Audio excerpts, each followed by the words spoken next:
Hi, and welcome to The PH. I'm your host, Donnell Christian. On our first episode, we discussed gender-based violence, But first, let's define the issue affecting our women and girls. and a few other terms that will come up during the show.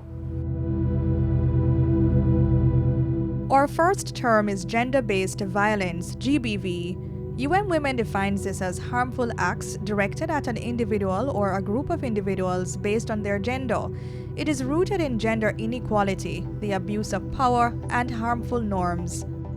Our next term is violence against women and girls. This is defined by the United Nations as any act of gender-based violence that results in or is likely to result in physical, sexual, or mental harm or suffering to women and girls, whether happening in public or in private life. Now let's get real and explore these further in today's feature. A pandemic that affects 1 in 3 women in their lifetime. That's how the World Bank defines gender-based violence. Although men and boys are included, women and girls are disproportionately affected by gender-based violence. In a 2019 article, the World Bank further states that 35% of women worldwide have experienced either physical or sexual intimate partner violence or non-partner sexual violence. Globally, 7% of women have been sexually assaulted by someone other than a partner, and as many as 38% of murders of women are committed by an intimate partner. 200 million women have experienced female genital mutilation. The women affected by these events may have long or short-term physical and mental health problems, which may also require treatment or lead to death. So that's one reason gender-based violence, specifically violence against women, is considered a public health concern. Femicide is one type of violence against women. This is the intentional murder of women simply because they are women. A specific type of femicide is honor killing, which is a murder of a family member, usually a woman or girl, for the alleged reason that she has brought shame upon the family. Other forms of violence against women are sexual violence, human trafficking, child marriage, online violence, and domestic violence. The United Nations defines this as any pattern of behavior that is used to gain or maintain power and control. It includes all physical, sexual, emotional, economic, and psychological actions or threats of actions that influence another person. Domestic violence can include economic violence. This involves making or attempting to make a person financially dependent by maintaining total control over financial resources, withholding access to money, as well as forbidding attendance at school or work. There is also psychological violence. This is causing fear by intimidation, threatening physical harm to self, partner, or children, destruction of pets and property, playing mind games, or forcing isolation from friends, family, school, and work. Another type of domestic violence is emotional violence. This is undermining a person's sense of self-worth through constant criticism, belittling one's abilities, name-calling, or other verbal abuse, damaging a partner's relationship with the children, or not letting a partner see friends and family. There is also physical violence, which is hurting or trying to hurt a partner by hitting, kicking, burning, grabbing, pinching, shoving, slapping, hair pulling, biting, denying medical care, or forcing alcohol and drug use or other physical force. It may also include property damage. According to the Pan American Health Organization, PAHO, intimate partner violence, IPV, is the most common form of violence against women. In its 2019 report on the issue in Latin American Caribbean countries, PAHO found that a large number of women who experienced IPV reported physical and mental health consequences. These included physical injuries, chronic pain, anxiety, depression, and suicidal thoughts. Lower levels of education and access to paid employment, a history of exposure to child abuse, and witnessing family violence have been listed by the World Health Organization (WHO) as some of the risk factors for intimate partner violence. Especially now, lockdowns during the COVID-19 pandemic and its social and economic impacts have increased the exposure of women to abusive partners and known risk factors while limiting their access to services.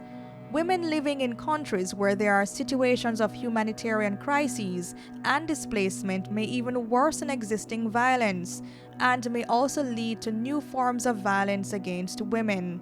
But there are solutions. Research has shown that prevention and response to violence against women requires a multi-sectoral approach.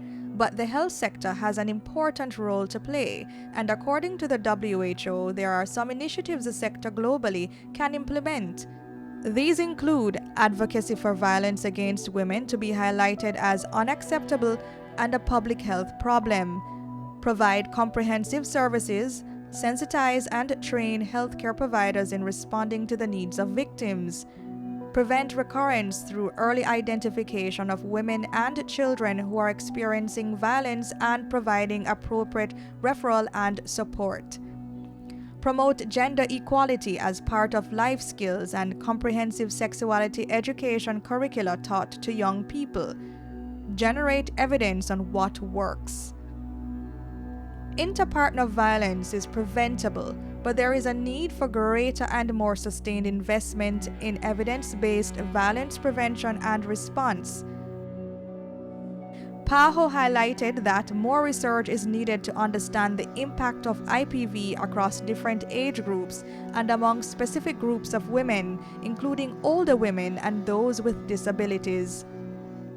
Now let's get to the interview. And we're joined by Dr. Karen Carpenter, and she's the head of the Institute for Gender and Development Studies at the University of the West Indies, Mona. Thanks so much for joining us, Dr. Carpenter.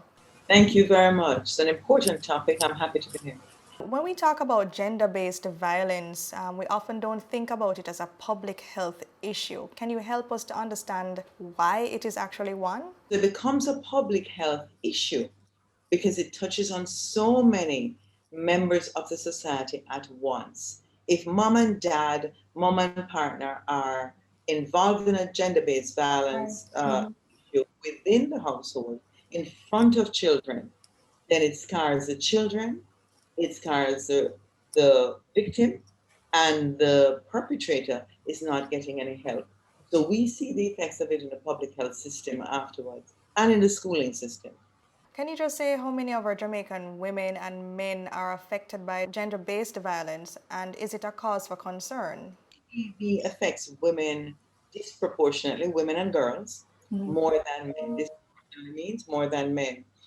1 in every 4 to 5 women in this country have been a victim of gender-based violence at some point, whether as a child or as an adult. So if you're in a room with 5 women, 1 of those 5 women will be able to say she was a victim. With men, they are generally in smaller proportions in terms of their recipient of gender-based violence, but male-on-male violence can be quite lethal, and men who are the victims of violence, who give up hope, tend to self-harm at higher rates. So although women are the victims of gender-based violence in greater numbers than men in Jamaica, men tend to die at different points in their lifespan more frequently than women. What are some of the social factors that actually influence the risk of GBV? Okay, so let's look big picture first. There's the culture, the big C of culture. And when we look at things like the Women's Health Survey of 2016, which is available to anyone who goes online, you will see that there's some views that we still hold regarding women and how women ought to be treated. So even women still hold some views that say that a man should be in charge of his household and a woman. Domestic violence that happens in a home is nobody's business. We believe in large part in the traditional role of men as the persons who women must subject themselves to. Women and children submit to your husbands. So some of these cultural beliefs that do not actually bear out in our favor are still held in 2021 by men and women. And when women in these harm situations try to release themselves from these views, the men retaliate, of course, because the society upholds a particular view of how men and women should relate. And this is in the face of a country that has more female managers than many other countries in the world. So despite the fact that women are moving up in supervisory and managerial positions and have greater education, which gives them more opportunity, women are still, even those women, are still the victims of gender-based violence. Can you also expand a little bit, on that in relation to women being more vulnerable to GBV, perhaps? Well, I think if we look at that intergenerational trajectory, an intergenerational situation where children have witnessed parents inflicting psychological, emotional, or physical violence against each other.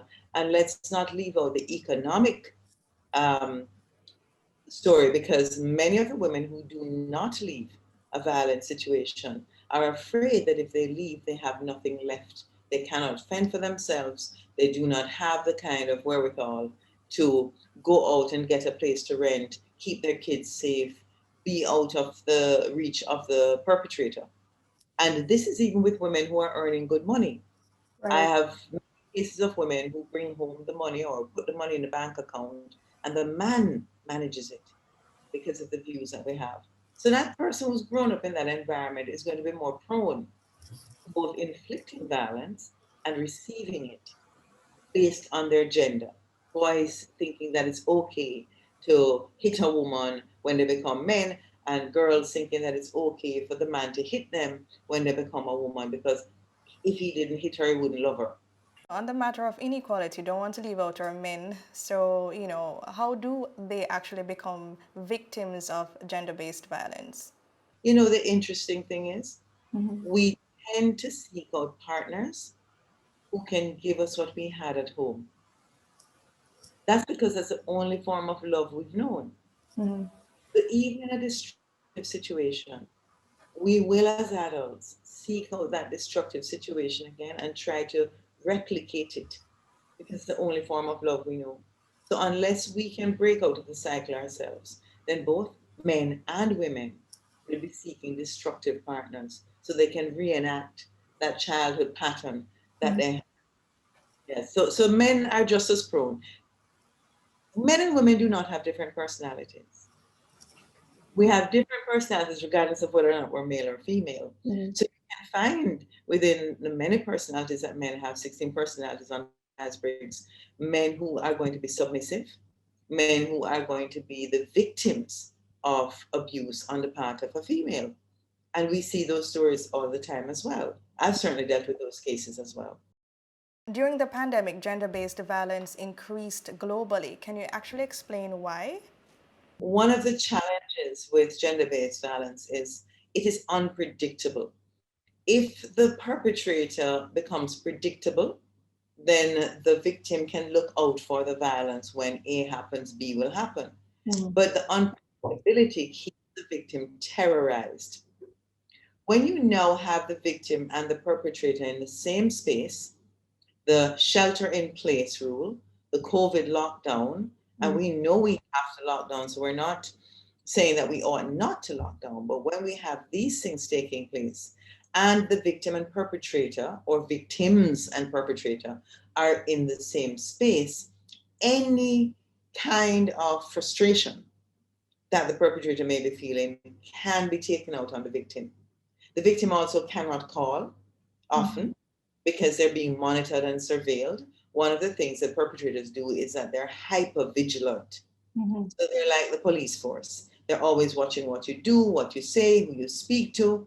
And it becomes very difficult if both are sheltering in place for the victims to reach out, even though globally, through the World Health Organization, through UN Women, and certainly here locally on our own shores, through the Ministry of Health, we've increased call lines tremendously. And we've trained many volunteers for taking calls. Those calls have increased. But you can imagine what it may be like for someone who is a psychological hostage. Exactly. Try and get a telephone call out to speak to someone at length about what to do about the situation they're in when they're on lockdown.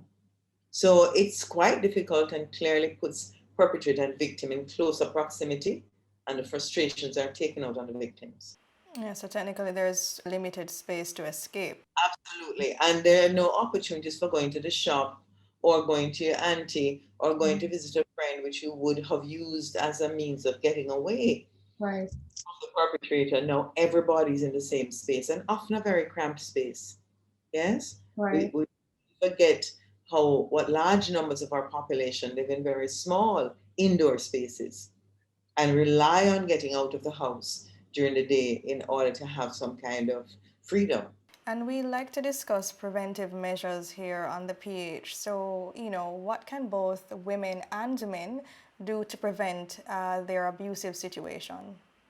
This is a challenging one, yes? Because you're asking someone to prevent something that another person is doing to them. And it's quite difficult for you or I to stop a third party from coming up to us, from robbing us, from doing any of the many criminal things that can be done to us. So how much more so for the person who is having children with this person, has other kinds of bonds with them? Because we have to remember that the perpetrator is not perpetrating all day long. The same perpetrator will pick up with the victim, will hush the victim, will say, no, don't tell anybody, will do something to compensate for it. So I think we have to approach it from both sides. We have to be able to look at the perpetrator as in need of help and provide that help, and as a victim as in need of support and behavior change. What I would say of persons who are going through this, both the perpetrators and victims, is call the helplines. Perpetrators need to know that they can call a helpline and say, I feel ashamed when I do this. I feel like I'm not a good father, husband, boyfriend, baby father, and they can reach out and get some assistance with their behavior change. If you see something, say something.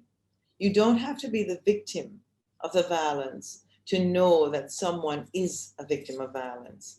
So the first thing is, you know someone else is a victim. They may not be able to make that call because of them being under surveillance. So say something. The victim themselves can say something, whether it is a relative or friend, but most importantly to someone who can help. Gossiping about your own situation doesn't help you. So say something to someone who can offer help. And of course, the perpetrator. We must not forget the perpetrator, because there have been programs for perpetrators that look at domestic violence, gender-based violence, as a domestic problem for the whole family. That perpetrator who has the presence of mind after the act to say what I did was wrong, that's a great opportunity for behavior change. Right.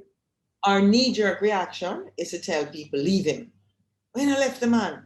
Right. But leaving is not always possible, nor is it always the right choice for that person, particularly where both partners can work towards a change in the way they relate to each other and look at the reasons